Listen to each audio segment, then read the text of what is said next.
Welcome to Forensic Gameology, hosted by MoonlightCrew.com. Reviews for science. In 7 minutes or less. Warhammer Invasion Assault on Ulthuan is an expansion to the base set that provides like playable deck of Dark Elves and High Elves. Well, because we've already done the base set review, you can go check that out for like a little bit of how to play and all that, but let's just go straight into simplicity versus complexity in this one.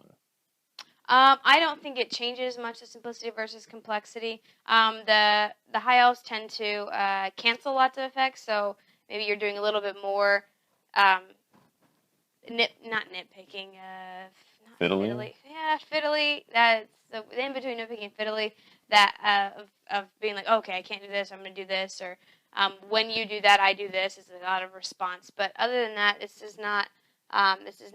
They take control of cards, and so that's a little bit more complex because you're having to figure out what card you want to take control of, and then, so you have to look at the cards. But small card text and lots of unique cards. I find that this doesn't add like a bunch of rule changes, so it's more of the same, which I've always liked because it keeps the complexity of what I already know. It's just very manageable. This is manageable complexity as much as Warhammer Invasion. Luck versus strategy.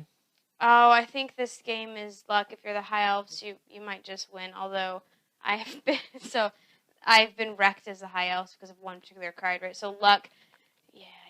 So luck is a huge key factor because I couldn't come back from it, and I was doing so well because high elves are so great, but I just got destroyed. No, I was humans that time, so never mind. Completely forget that. Had to deal with these guys though, the dark elves.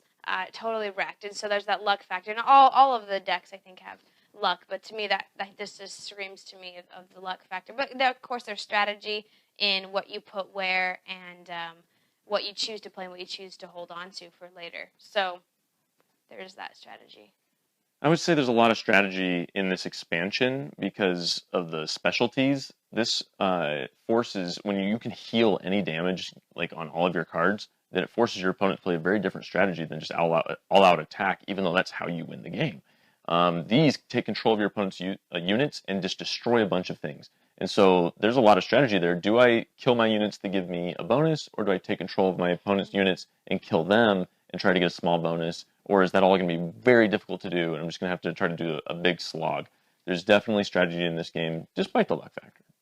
Fun versus boring. This expansion is fun, but I tend to find it to be very powerful compared to the base game. I feel there's just a little bit of feature creep right away, because just playing as against the high elves or the dark elves as one of the base races, to me, whenever I've done it, and I've done it plenty of times, it just feels like I'm overwhelmed from the outset. Whereas like the dwarves are a really defensive race in the base set, the high elves are a defensive race that can just heal everything, their units, their capital, everything's just getting healed, and I'm like, all of the progress I've made is just getting undone here. So I mean, I do enjoy this, but I find that that it doesn't seem as balanced to the base set, which makes it a little less fun sometimes. I find it's just as fun as the other one, which is not as fun. I mean, for me personally, although I do like high elves in any of the Warhammer old world games, I found that I like the high elves the most, and they happen to be the most powerful. They don't always win, so I guess that's not true, but they're the most, you can just do more with them, and so that's the same here. I don't die as fast with them. Dark elves, and I just find the high elves to be more powerful than the dark elves, or not more powerful, more exciting to play. Because I think this one requires more strategy, whereas this one just hits, and so maybe that's why I like them more, because I don't necessarily care for the strategy of these games, so I don't like to think about it. Whereas high elves, I can just play them. So this is definitely not my kind of game. On the Board Game Geek rating system, I would give this a 7. I would add it into the base set generally. As much as I would be playing the game, I'd probably add this in and play, and I enjoy it. I'd give this a 5. I would play this over the other the other games more readily, but still not so great for me. Every time we get to multiples of 500 subscribers, we give away a free glitter painting of your favorite geeky thing. So make sure to subscribe now on YouTube. Because it could be you that wins. Warhammer Invasion, Assault on Ulthuan expansion. We've presented the evidence. You be the judge.